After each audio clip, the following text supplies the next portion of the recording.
All right, I'm Nick, out at the water today. We have the 106MK right here. Erica's out there in the 120 PDL. I made a walkthrough video of the 106MK at the house. I did take it offshore multiple months ago.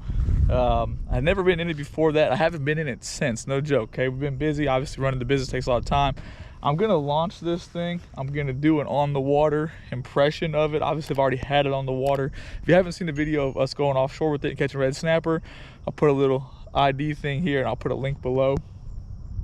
It did really good offshore. The weather wasn't bad, the surf was calm, and those are things that if the weather was bad or the surf was rough, I wouldn't take it offshore, okay? But as far as calm weather, going trolling, stuff like that, it did great. It was a little noisy in reverse, and it was pretty windy out there, so we'll go out here, we'll see what it looks like. Obviously, you guys can see it's very, very calm.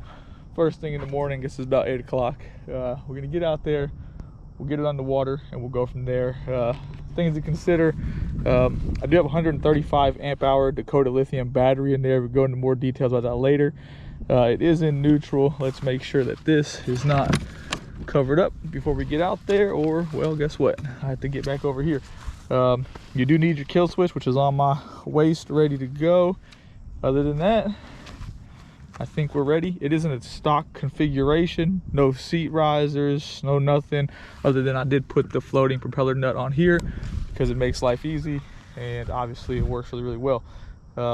Paddle just in case anything happens. I charged that battery fully. Remember, it's a lithium battery. I charged it fully the last time I used it following the red snapper trip. I charged it that night. I haven't charged it since. I have a little Bluetooth monitor on it. It still has 99% power. So that is pretty impressive, pretty amazing. It is an expensive battery. We'll go into more details about that later. Let's see if we can get it in the water without falling in, because you guys know I like these review videos just to be as accurate as possible. All right, I'm in. Now, if you aren't familiar with this system, you can see these little metal things down here. That holds that up. You need to move them out of the way to lower the motor. Once the motor is lowered, you can lock it in place. I'm only gonna go one click. I'm gonna pull this kill switch out of my pocket. It goes on there like this. The rudder is deployed right here. It is down. Now you do steer with your feet like so. And my feet are dirty because it was muddy over there. It is currently in neutral. We'll go forward. We're running. So that is neutral. That, we'll call that idle. Something's over there eating something. And we are off. As you guys can see, we're going pretty slow because we have it in idle. Remember, easy to steer. If you guys hear this, you could probably put some kind of lube on there. That is from taking it out in the salt water and then not using it. All right, that's full throttle.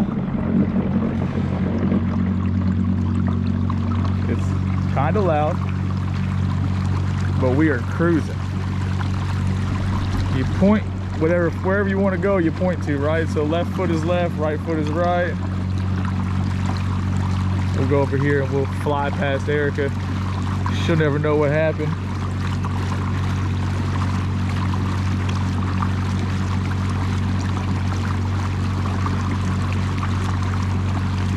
She's never seen it on the water either, so.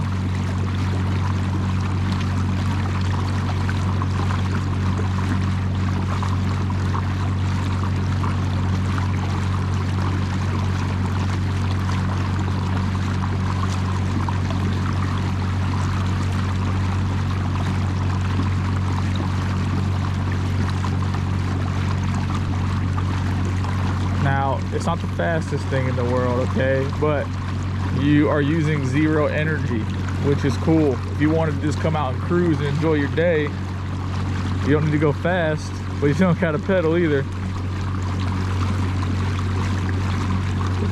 Hey, Hey, you want to race? All the way across the lake, though. Okay, no? Okay, we're out.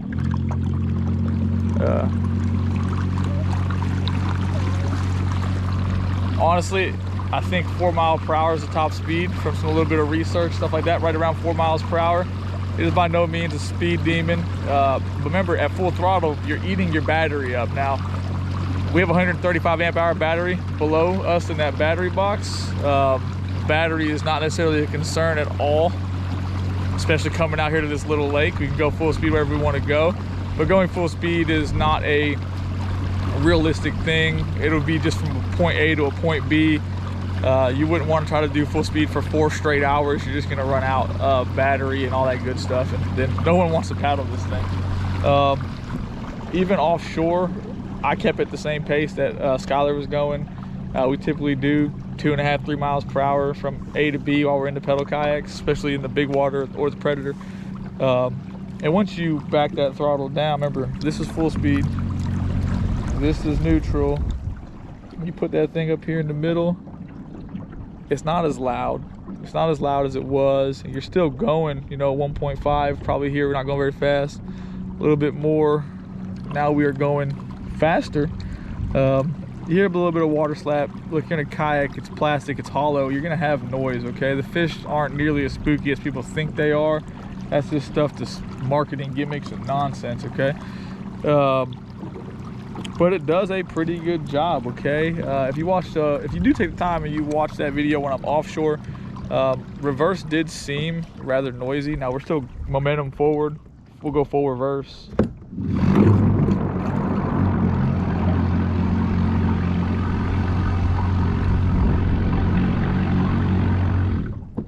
Now, obviously, you guys could hear and see that the prop cavitates and does that. Remember, it has to act as a brake before it goes in reverse. Now we're going in reverse. If we go forward, you hear the same thing, right? It does have more torque. It is more responsive. But that's just part of us. That's just part of the system. That's nothing. There's no flaw there. It's just a reality of what happens. And now we're backwards. So you guys get to see that the momentum, it kills the momentum. It's a braking system. Then you take off and you're going in reverse. That is pretty impressive in my mind. Steers easy, very responsive with the extra large rudder back there. Let me see here, you guys can see it. Works really well because it's controlled by your feet. You don't necessarily want to use that rudder with the PDL system, but it's controlled by your feet. So there's 2 cables that go to it. And as far as performance, that's that. Remember, mileage may vary based on your battery and how much throttle you're going, so I don't want to go into too much details about that. There are some videos out there, and we'll talk about that later as far as what does a good job and what doesn't. A lot of this stuff comes down to muscle memory, and I know I'm going to ramble and say quite a bit, but I wanted to get away from that sun. Being able to use this thing effectively really comes down to muscle memory. If you watch the video offshore, you're going to see that I had problems with, one, I wanted to steer with my left hand, right? I wanted to reach over here and steer. It's not a thing.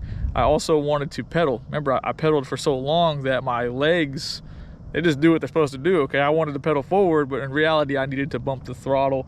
That stuff was weird for me. It wasn't like, you know, life-changing or I couldn't do it. It's something that you don't think about if you're not familiar with the system.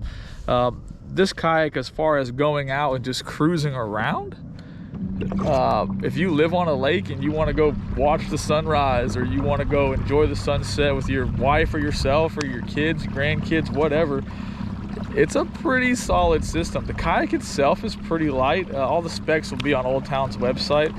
Obviously, the motor system is pretty light too, and if you move the kayak to the water, then the motor system, and then go back for the battery, it's not a big deal. And the battery below me, I think, weighs either 26 or 31 pounds. But remember, it's 135 amp hours. If you invest the money into a quality lithium battery that's 50 amp hours and you live on a small lake, that thing's gonna weigh less than 15 pounds. So you can actually have this in a very lightweight system and not just, you know, have a super heavy barge or anything like that. Obviously, a regular car battery or a marine battery that most folks end up using, they're heavy. They're going to cause some issues with moving around and stuff. As far as being built, I actually took apart the entire assembly below the seat where that heat shield is. And everything looks pretty watertight and well put together. Obviously, we live in where we fish in a saltwater environment majority of the time, so stainless still corrodes. Okay, it's just, if it's not the best stainless in the world, it's going to corrode. A lot of people will have complaints about these tracks being flimsy. I don't really mount anything too major there. All of this stuff is built well. Obviously waterproof here, which is nice. Plugs in well. Definitely recommend putting diluted grease on there. You do have a little bit of internal access there. Front handle, drain plug on the front. Not that you'd ever use that, because if you want to drain it, you should just tip it up from the back, open that up, and use a cup or something. Handles on the side, cup holders, obviously the throttle. Now it does have a battery meter right here, maybe hard to see because of the lighting. There is a battery meter right there that only works with regular lead acid batteries. It's not for lithium. That's why a lot of people put those battery meters on there, like the Bluetooth one I have right now. Rod holder rearward, tracks back here, plenty of area, easy to reach from the seat. Same system on this side, shallow water anchor pole there. Let's put it in neutral so we don't fall out. We'll stand up. I don't know if it's long enough. Okay, I figured that I was gonna stand up and this would come off. Extremely stable. Obviously it's only 10.5 feet. It's got a little bit of rocker to it, but you're not going anywhere, right? Like, it doesn't feel like it has this much rock in it when you are sitting in the seat. Remember, it is short, so it doesn't have much surface area. You're not gonna have a problem standing up in it if you need to stretch out to make a cast, whatever else. Yeah, I think it's a pretty good kayak. Okay, and I know we're 12 plus minutes into this thing, but for what it is, it's not for everybody. I'll go back to my whole serious fishing thing speech. If I wanted to seriously fish, I wouldn't use this. It's a little bit too noisy, right? Like, it's just too noisy. Also remember that prop is spinning at a huge amount of RPMs compared to the pedal system, right? Which means more cavitation, just more noise in general. It actually puts a frequency out in the water. If you're really fishing a highly pressured area, you're not gonna beat that PDL drive, in my opinion, especially compared to this. But if you wanted to go out and cruise, you weren't necessarily ruined about catching, sorry, wow, I can't talk. You weren't necessarily concerned about catching trophies all day or even catching fish at all. This thing is awesome, man. Easy to use, fairly easy to transport. It's only 10.5 feet, right? Motor console's easy to remove. Battery's easy to remove. I really don't have anything too negative to say about it, okay? I like it. I plan on spending some more time on it. Eric and I haven't been able to spend too much time on the water or fish much recently, just because running the business and answering phone calls and emails is obviously a priority. But I do enjoy it. I do think it's a quality kayak. I wanted to make the video. I had a lot of questions about it. People realized that we hadn't made the on the water impressions or done any kind of follow-up walkthrough.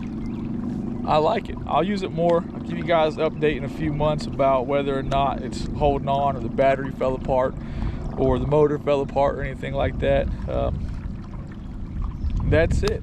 If you guys have questions, leave a comment below, or shoot me an email at nick@navarrekayakfishing.com. I'm gonna go cruise around the lake, see if I can kill this battery eventually. Thanks for watching.